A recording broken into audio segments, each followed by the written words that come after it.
नमस्कार दोस्तों, आज मैं कुछ क्वेश्चंस लेके आपके सामने आई हुई हूँ। औरंगज़ेब की मृत्यु कब हुई थी? औरंगज़ेब की मृत्यु 3 मार्च 1707 ईस्वी में हुई थी फ्रेंड।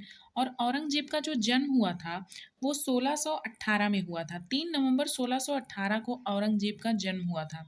औरंगज़ेब का दूसरा नाम आलमगीर भी था। मुस्लिम प्रजा द्वारा दिया गया शाही नाम था ये, जिसका मतलब होता है विश्व का विजेता। औरंगज़ेब के नाम का क्या मतलब था? औरंगज़ेब के नाम का मतलब था विश्व विजेता। ये मुगल साम्राज्य का छठा सम्राट था, जिसने शासन किया 1658 से लेके 1707 ईस्वी तक औरंगज़ेब ने शासन किया फ्रेंड। कुल 49 वर्षों तक इसने शासन किया। इसके बारे में कहा जाता है कि ये अंतिम मुगल सम्राट था जो कि सबसे ज़्यादा शक्तिशाली था। हम अपना नेक्स्ट क्वेश्चन देखते हैं फ्रेंड। हमारा नेक्स्ट क्वेश्चन है औरंगजेब की मृत्यु कहाँ पर हुई थी? तो उसकी मृत्यु अहमदनगर में हुई थी। और नेक्स्ट क्वेश्चन है औरंगजेब की मृत्यु के समय भारतीय इतिहास में कौन सा काल आया? जब उसकी मृत्यु हो गई तो मुगल काल के बाद उत्तर मुगल काल आया। जैसा कि मैं आप लोगों को पहले ही बता चुकी हूँ फ्रेंड कि औरंगजेब जो था वो अंतिम मुगल सम्राट था। मुगल सम्राट तो बहुत थे। अंतिम मुगल सम्राट बहादुर शाह जफर था, लेकिन ये ऐसा सम्राट था जिसने मुगल काल पर अपनी छाप छोड़ी। 49 वर्षों तक इसने शासन किया और ये बहुत ज़्यादा शक्तिशाली सम्राट था। उसके बाद हम अपना नेक्स्ट क्वेश्चन देखते हैं कि औरंगजेब किस वंश का शासक था? ये तो हम सभी जानते हैं कि ये मुगल वंश का शासक था। विशाल मुगल साम्राज्य के पतन का कारण क्या था? तो स्थिर केंद्रीय प्रशासन का अभाव ही विशाल मुगल साम्राज्य के पतन का मुख्य कारण था, जिसकी नींव बाबर ने डाली थी। इतना बड़ा साम्राज्य, इसका अंत हो गया क्योंकि बाद में जो इसके उत्तराधिकारी हुए वे बहुत अयोग्य थे, निर्बल थे और शासन नहीं कर पा रहे थे। और उनकी कुछ नैतिक अनीतियां थी, जिसकी वजह से उनका पतन हो गया। तो इतने बड़े मुगल साम्राज्य का जो पतन हुआ, उसमें एक प्रमुख कारण माना जाता है स्थिर केंद्रीय प्रशासन का अभाव।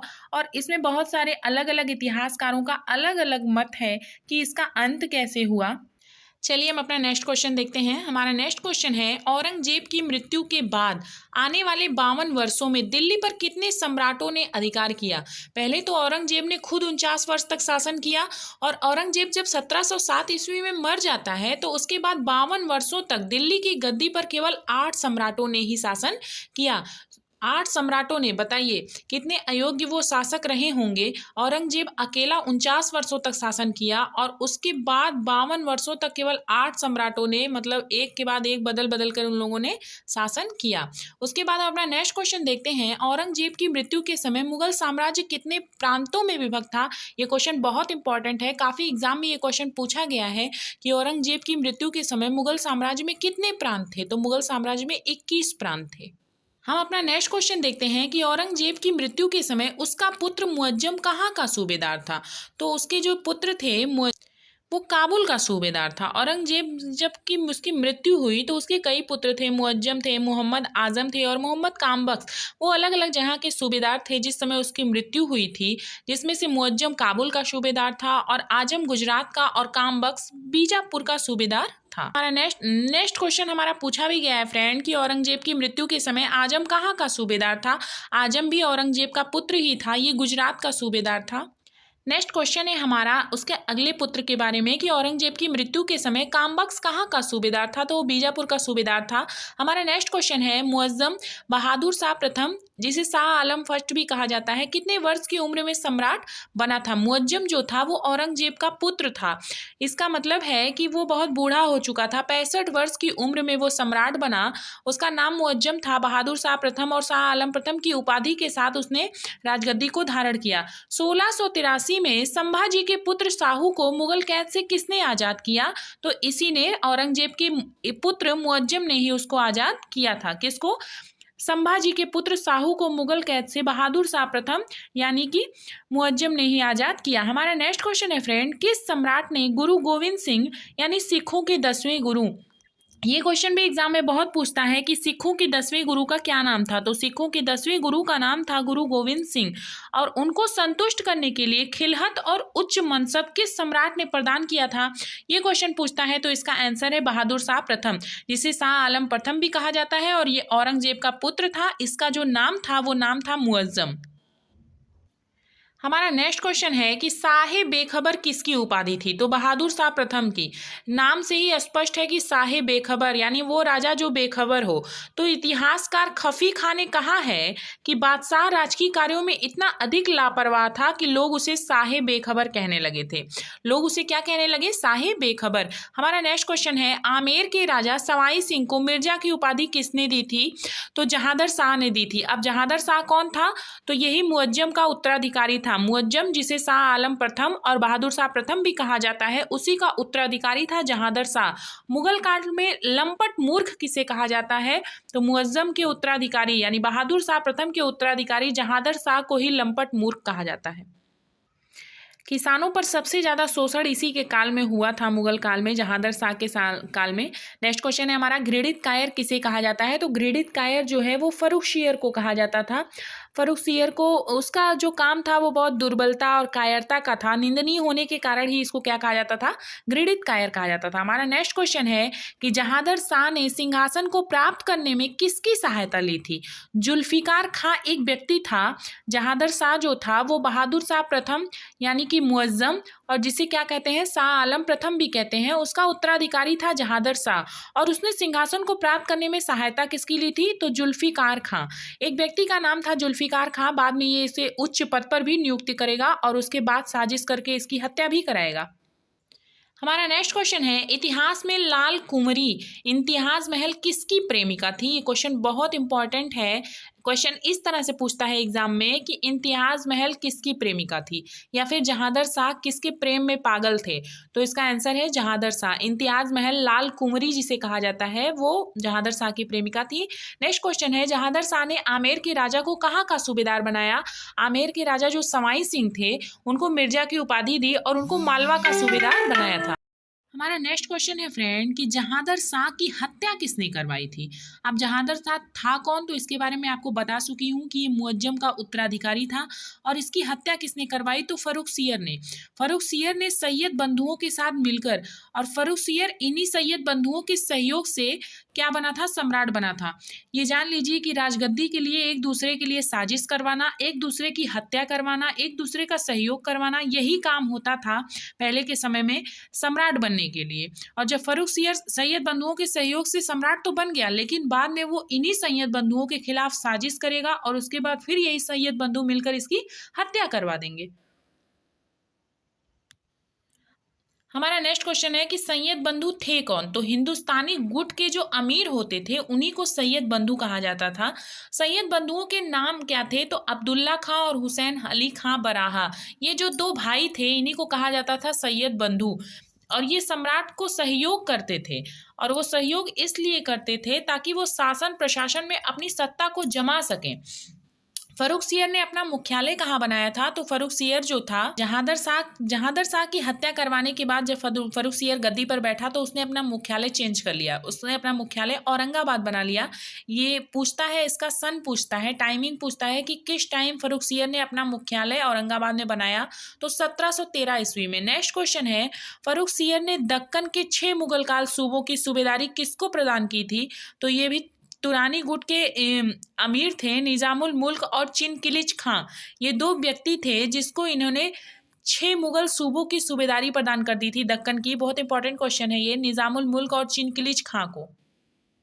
हमारा नेक्स्ट क्वेश्चन है फ्रेंड्स कि सिख नेता बंदा बहादुर की हत्या किसके समय में हुई थी? क्वेश्चन एग्जाम में बहुत पुटअप करता है कि फर्रुखसियर के समय में 1716 ईस्वी में सिख नेता बंदा बहादुर की हत्या हुई थी। नेक्स्ट क्वेश्चन है फर्रुखसियर के समय मारवाड़ का राजा कौन था?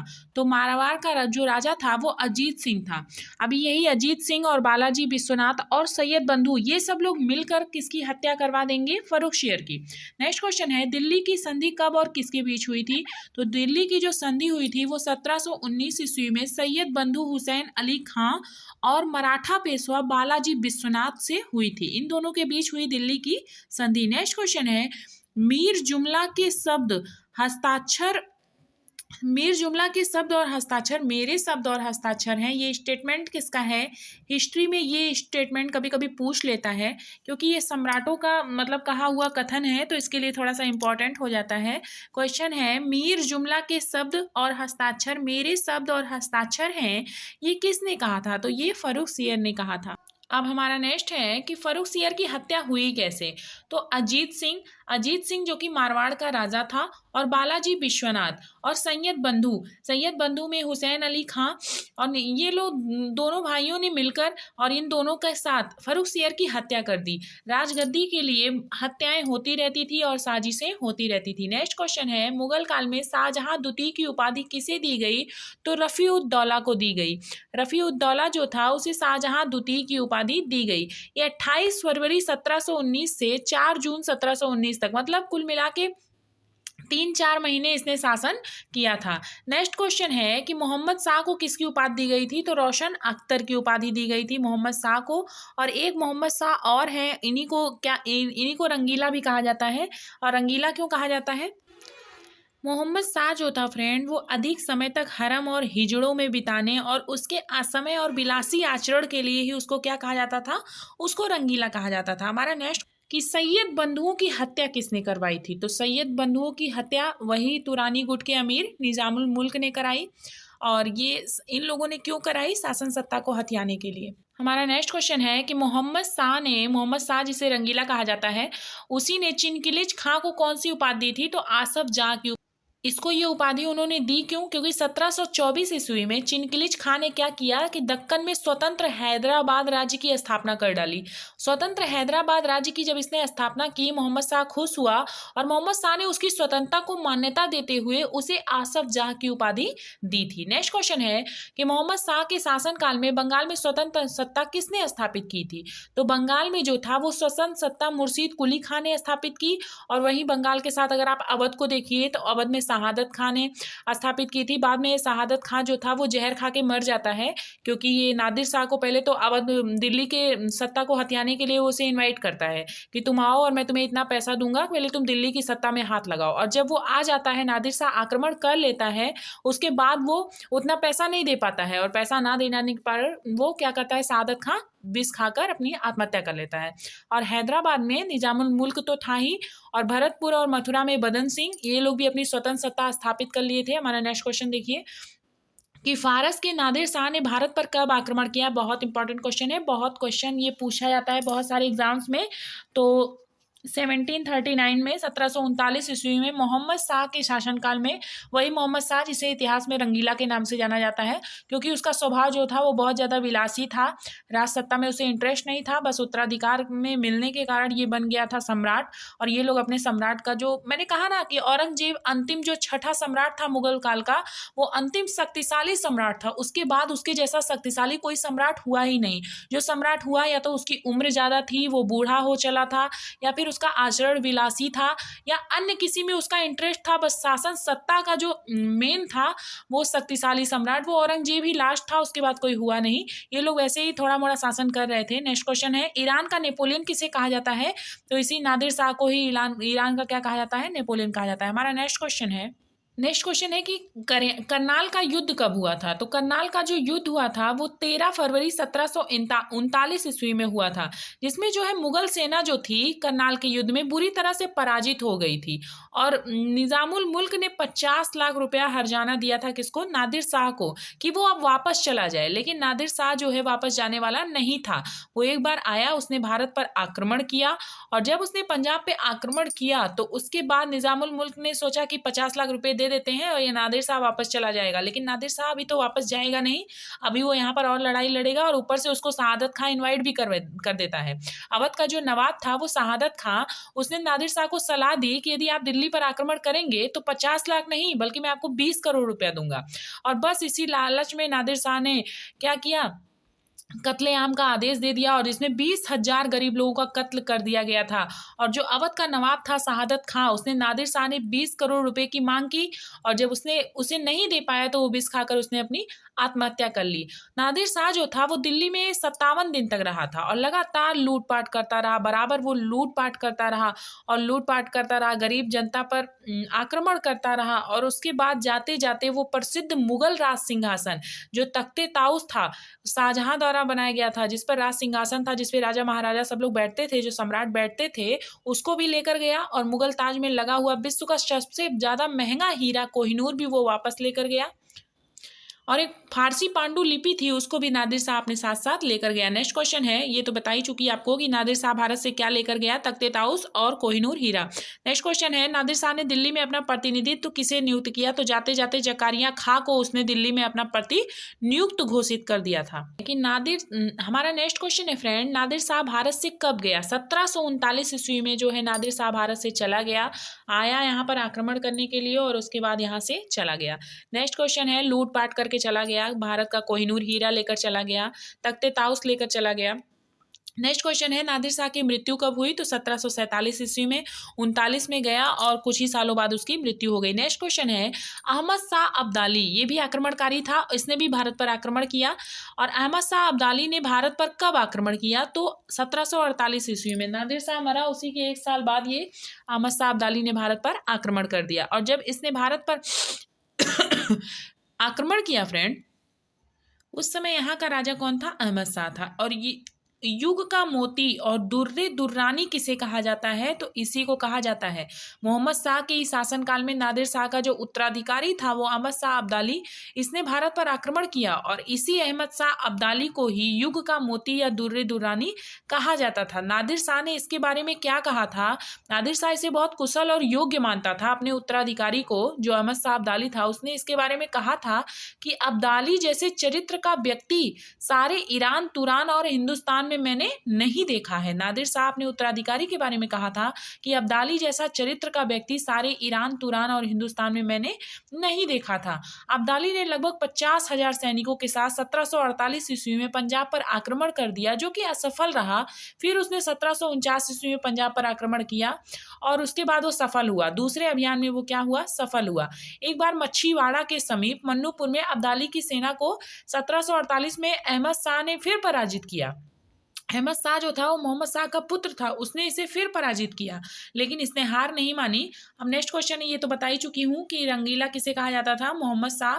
रोशन अख्तर इसका नाम था, मोहम्मद शाह इसकी उपाधि थी। और रंगीला इसे इसलिए कहा जाता था क्योंकि इसका जो स्वभाव था बहुत ही विलासी था, हमेशा ये हरम में बिजी रहता था या फिर असंयम था। विलासी आचरण के कारण ही इस सम्राट को क्या कहा गया था, रंगीला। हमारा नेक्स्ट क्वेश्चन है, अहमद शाह अब्दाली को किसने पराजित किया था, तो यही शाहजादा अहमद शाह जो था, इसी ने इसको पराजित किया। नेक्स्ट क्वेश्चन है, किसके समय में अहमद शाह अब्दाली ने भारत पर 5 बार आक्रमण किया, क्वेश्चन पूछा जा चुका है एग्जाम में। तो शाहजादा अहमद शाह अब्दाली ने भारत पर अंतिम आक्रमण कब किया था, तो 1767 ईस्वी में अहमद शाह अब्दाली ने भारत पर अंतिम आक्रमण किया फ्रेंड। अब उसके बाद नेक्स्ट वीडियो में हम प्लासी का युद्ध, बक्सर का युद्ध, इलाहाबाद की संधि, पानीपत का प्रथम युद्ध, द्वितीय युद्ध, तृतीय युद्ध और उसके बाद तराइन का प्रथम युद्ध, द्वितीय युद्ध, ये सब पढ़ेंगे। Thank you so much.